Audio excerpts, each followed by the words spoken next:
नमस्कार। पिछले वीडियो में हमने जाना था कि मेष लग्न से लेके कर्क लग्न तक कौन सा ग्रह मारक होते हैं, कौन सा ग्रह कारक होते हैं और कौन सा तटस्थ होते हैं। चलिए आज जानते हैं सिंह लग्न से लेके वृश्चिक लग्न तक कौन सा ग्रह मारक, कारक और तटस्थ होते हैं। देखिए, ये है सिंह राशि, ये सिंह लग्न है। ये सिंह लग्न का जो स्वामी है सूर्य यहाँ पे सिंह लग्न के लिए कारक होते हैं। और ये दूसरा भाव है, दूसरा भाव का स्वामी जो है बुध, और एकादश भाव का भी स्वामी बुध होते हैं। बुध यहाँ पे मार्केश है, क्योंकि सप्तम से अष्टम है, ये मारक है और ये भी अशुभ स्थान है। दोनों अशुभ स्थान होने की वजह से बुध यहाँ पे मारक होते हैं। फिर ये तीसरा भाव का जो स्वामी है शुक्र, और दसम भाव का स्वामी भी शुक्र होते हैं।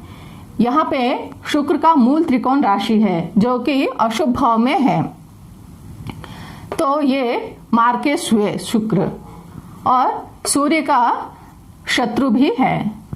ये है वृश्चिक राशि, इसका स्वामी जो है मंगल, और नवम भाव का स्वामी भी मंगल होते हैं। यहाँ पे कारक होते हैं मंगल, सूर्य का मित्र भी है।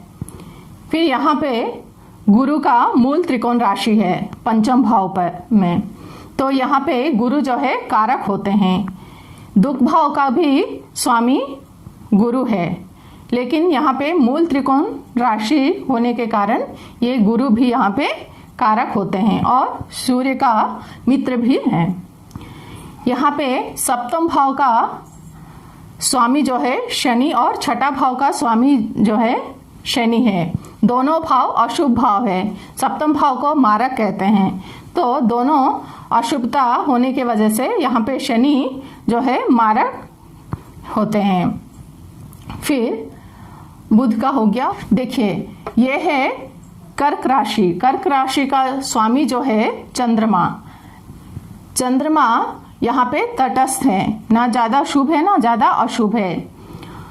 ये अशुभ भाव का स्वामी है, लेकिन सूर्य का मित्र है, और सूर्य चंद्र को कोई भी लग्न में मार्केश का दोष नहीं लगता है। फिर अभी कन्या लग्न को समझेंगे। कन्या लग्न में बुध जो है केंद्र का 2 भावों का स्वामी है।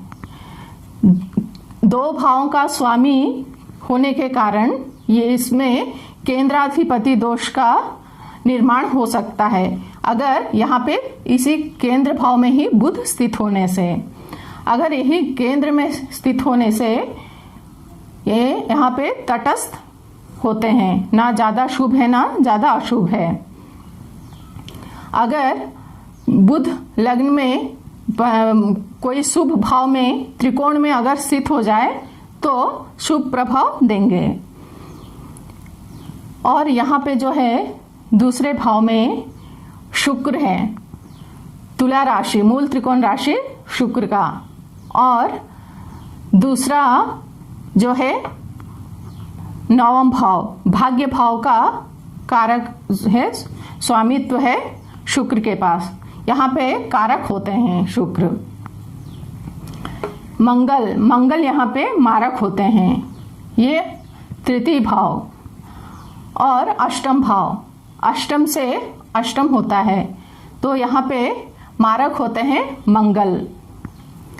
फिर गुरु है, गुरु यहाँ पे बुध का शत्रु है और मार्केश है, सप्तम भाव का भी स्वामी है।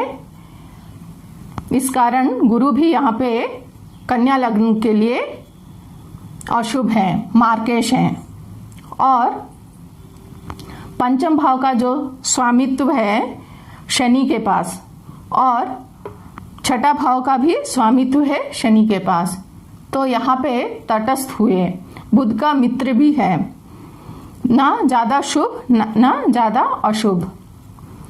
मंगल को जान लिए, शुक्र को जान लिए, बुध जान लिए। यह है मार्केश होते हैं चंद्र, लेकिन मार्केश का प्रभाव नहीं होता है। ये मारक भाव में स्थित है, मतलब अशुभ भाव में स्थित है, लेकिन इसका जो प्रभाव है मार्केश का चंद्र और सूर्य को नहीं होता है। इनकी दशा में, अंतर्दशा में कन्या लग्न वालों को शुभता ही होता है। और सिंह राशि है 12वें भाव में, यहाँ पे सूर्य तटस्थ हैं। अभी जानेंगे तुला लग्न। तुला लग्न में कारक होते हैं शुक्र, क्योंकि मूल त्रिकोण राशि पहले भाव में है और अष्टम भाव दुख भाव का भी कारक ग्रह है शुक्र, यहाँ पे कारक ही होते हैं। दूसरा भाव में मंगल तटस्थ है, सप्तम भाव का भी कारक ग्रह है। यहाँ पे मंगल का मूल त्रिकोण राशि है केंद्र में, तो ये ना ज़्यादा शुभ है ना ज़्यादा अशुभ है। यहाँ पे तीसरा भाव में गुरु जो है मारक होते हैं, दोनों अशुभ भाव है। छठा भाव का भी स्वामित्व गुरु के पास है, तो तुला लग्न के लिए गुरु मार्केश होते हैं, शुक्र का शत्रु भी हैं। और यहाँ पे जो है शनि पंचम भाव का स्वामी है और चौथा भाव का भी स्वामित्व है। यहाँ पे शनि जो है शुक्र का तुला लग्न वाले के लिए शनि जो है कारक ग्रह होते हैं। फिर शुक्र को हमने जान लिया। बुध जो है यहाँ पे त्रिकोण भाव का स्वामी, भाग्य भाव का स्वामी है, कारक हैं और शुक्र का मित्र है। 12वें भाव का भी स्वामित्व बुध को है। चंद्र यहाँ पे 10वें भाव का स्वामित्व है, केंद्र स्थान में है, यहाँ पे तटस्थ है। पंचम भाव का स्वामी है सूर्य, मार्केश होते हैं, लेकिन मार्केश का प्रभाव नहीं होता, ज़्यादा न शुभ होते हैं ना ज़्यादा अशुभ होते हैं। तुला लग्न हो गया। फिर वृश्चिक लग्न में मंगल जो है तटस्थ हैं, क्योंकि इनका जो मूल त्रिकोण राशि है षष्ठम भाव अशुभ भाव का स्वामित्व है, तो यहाँ पे मंगल जो है तटस्थ होंगे। फिर दूसरा भाव जो है गुरु जो है यहाँ पे कारक होते हैं, पंचम भाव का भी स्वामित्व है, मंगल का मित्र भी होते हैं। यहाँ पे तीसरा भाव का स्वामित्व और चौथा भाव का स्वामित्व शनि के पास है, तो यहाँ पे केंद्र का भी स्वामित्व है, मूल त्रिकोण राशि केंद्र में स्थित है, तो यहाँ पे तटस्थ होते हैं इस लग्न वालों के लिए शनि। ना ज़्यादा शुभ है ना ज़्यादा अशुभ है। फिर शुक्र जो है मार्केश है, यहाँ पे 12वें भाव का भी स्वामित्व है और सप्तम भाव जो है मारक भाव है, इसका भी स्वामित्व है शुक्र के पास, तो मारक होते हैं शुक्र वृश्चिक लग्न के लिए। फिर बुध जो है मार्केश है, अष्टम भाव और एकादश भाव का स्वामित्व है, जो है अशुभ भाव और दुख भाव का स्वामित्व है। ये भाग्य भाव में चंद्रमा कारक होते हैं वृश्चिक लग्न के लिए। फिर 10वें भाव में सूर्य स्थित है, सूर्य का राशि स्थित है, तो कारक होते हैं सूर्य। इस तरह हम समझे। अभी जो कारक ग्रह होते हैं इन लग्नों में, उनका दशा अंतर्दशा चलने पर आप इसको शुभता प्रदान करने के लिए, अच्छा रिजल्ट पाने के लिए आप इसका रत्न धारण कर सकते हैं और उसका प्लेसमेंट भी अच्छा होना चाहिए उन ग्रहों की, और तटस्थ ग्रहों का भी प्लेसमेंट अच्छा हो तो आप उसका भी रत्न धारण कर सकते हैं। लेकिन वृश्चिक लग्न में तटस्थ होते हैं मंगल, लेकिन इनका रत्न जो है धारण नहीं करना है, क्योंकि छठे भाव का भी स्वामित्व है, जो रोग ऋण रिपु का भाव है।